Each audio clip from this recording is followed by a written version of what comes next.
लता की आदत थी कि वो हमेशा दिन में रोटी बनाती और रात में चावल हो जाए। कभी दाल चावल, कभी राजमा चावल, कभी पुलाव, कभी खिचड़ी पर चावल तो बनने ही बनने हैं। कई बार लता की सास विमला उसे इसके लिए रोक चुकी थी, पर लता अपनी इस आदत को बिल्कुल भी नहीं बदलना चाहती थी। बहू, आज खाने में क्या बनाया है? बाबूजी दाल चावल बनाए हैं। आज फिर चावल बना लिए।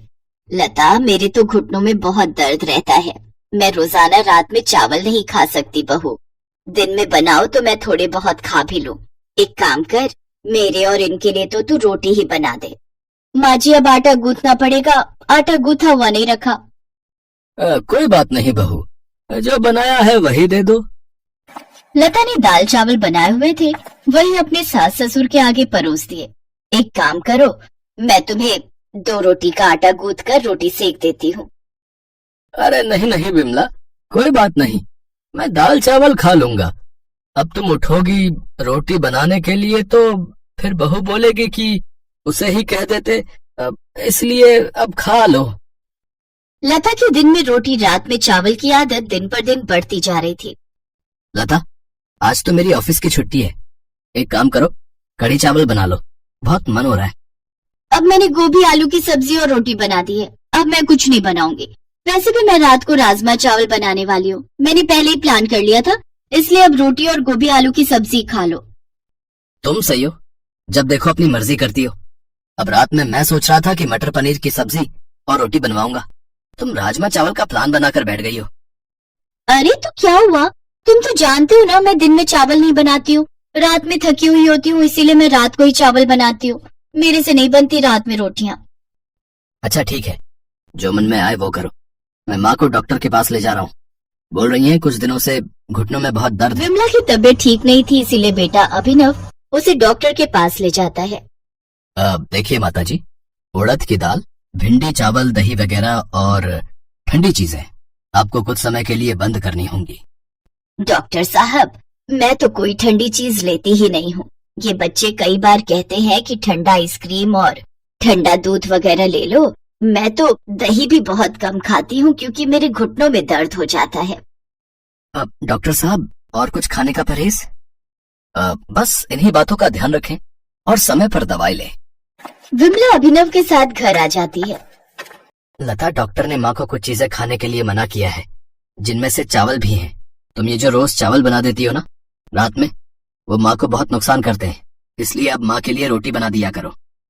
ठीक है, बना दूंगी, पर आज खाना बन चुका है। तो कोई बात नहीं, माँ के लिए रोटी बना दो, और एक काम करो, बाबूजी के लिए भी बनाई दो। बस काम पर काम बढ़ा देते हो। लता गुस्से में रसोई में जाती है तो वो देखती है कि उसकी सास रसोई में रोटी सेक रही है। अरे, मैं बना तो रही थी, आप क्यों खड़े हो गई? अब ये देखेंगे आपको रोटी बनाते हुए तो मुझ पर गुस्सा करेंगे। कोई बात नहीं बहू, तुम भी तो पूरा दिन काम करके थक जाती हो। 2-4 रोटी ही तो सेकनी है, उसमें देर नहीं लगती। तुम्हारे लिए बनाओ, तुम खाओगी? नहीं नहीं, मुझे नहीं खानी। आप अपने लिए और बाबूजी के लिए बना लो, मैं तो चावल ही खाऊंगी। अपना खाना डालकर रसोई से चली जाती है। लता ने अपनी आदत को फिर भी नहीं छोड़ा। दिन में रोटी सब्जी बन जाती तो वो रात में चावल बना लेती। जब उसने देखा कि उसके सास ससुर को तो रोटी ही खानी है, तो उसने अब दिन में ज्यादा रोटी बनानी शुरू कर दी, ताकि रात को उसे फिर से रोटी ना बनानी पड़े और वो चावल खाकर ही रह जाए। माँ जी, रोटी मैंने दोपहर में ज्यादा बना दी थी। मुझे पता था आप और बाबूजी रात को रोटी खाते हो, इसलिए मैंने सोच लिया है अब मैं आप लोगों की रोटी दोपहर में ही बना दिया करूंगी। पर बहू, वो तो ठंडी हो गई होगी। अब अरे विमला, कोई बात नहीं, ठंडी है तो उन्हें तवे पर गर्म कर लो। तुमने और मैंने ही तो खानी है। जाओ बहू, तुम अपना खाना खा लो। लता अपने कमरे में चली जाती है। उसके सास ससुर दोपहर की रोटी ही खा लेते हैं। लता अपनी आदत की वजह से अब जब भी रात में चावल बनाती तो अपने सास ससुर की रोटी दोपहर में ही बना कर रख देती। एक दिन लता अपने कमरे में स्टूल पर चढ़कर ऊपर की अलमारी से कुछ ढूंढ रही थी। कहाँ रख दिया मैंने अपना नया पर्स? यहीं ऊपर अलमारी में ही तो रखा था। भाभी, आराम से, मेज गिर जाएगा, रुको मैं आती हूँ। जितनी देर में काम वाली दौड़ कर जाती, इतनी देर में लता मेज से नीचे गिर चुकी थी। लता की चीख निकल गई। अभिनव और विमला लता को डॉक्टर के पास ले गए। लता की रीढ़ की हड्डी का मांस फट गया, जिस कारण लता को कुछ दिनों का बेड रेस्ट हो गया। माँ, ये लता की सारी दवाइयाँ। अभी अगले हफ्ते बुलाया डॉक्टर ने। बेटा घबराने की तो कोई बात नहीं है ना? डॉक्टर क्या कह रहा है?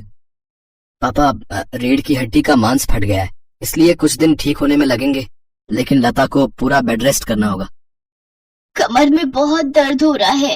अरे मेरी बहू तो बहुत बहादुर है, देखना तुम बहुत जल्दी ठीक हो जाओगी। मैं तुम्हें ताकत की बहुत अच्छी अच्छी चीजें बनाकर दूंगी जिससे तुम्हें आराम मिलेगा।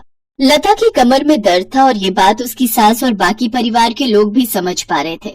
सब लता को बहुत हिम्मत देते हैं। लता की सास विमला अपनी बहू की बहुत देखभाल करती है। लता देखती है कि उसकी सास बिल्कुल उसकी सगी माँ की तरह उसकी देखभाल कर रही है। उसे अपने ऊपर बहुत पछतावा होता है कि एक तरफ वो अपने सास ससुर के लिए 2 रोटी बनाने में कितना हिचकिचाती थी और उन्हें दोपहर की ठंडी रोटियां दे देती थी, सिर्फ इसलिए क्योंकि रात में उसे सिर्फ चावल बनाना और खाना पसंद था। उसने अपने सास ससुर की उम्र का लिहाज भी नहीं किया। लता को अपनी गलती का एहसास होता है और कुछ दिनों बाद जब वो ठीक हो जाती है तो वो अपनी गलती को सुधार लेती है। वो जब भी रात में चावल बनाती तो थोड़ी रोटियां भी बना देती ताकि उसके सास ससुर अगर चावल नहीं खाना चाहते तो वो गरम गरम रोटी खा सके।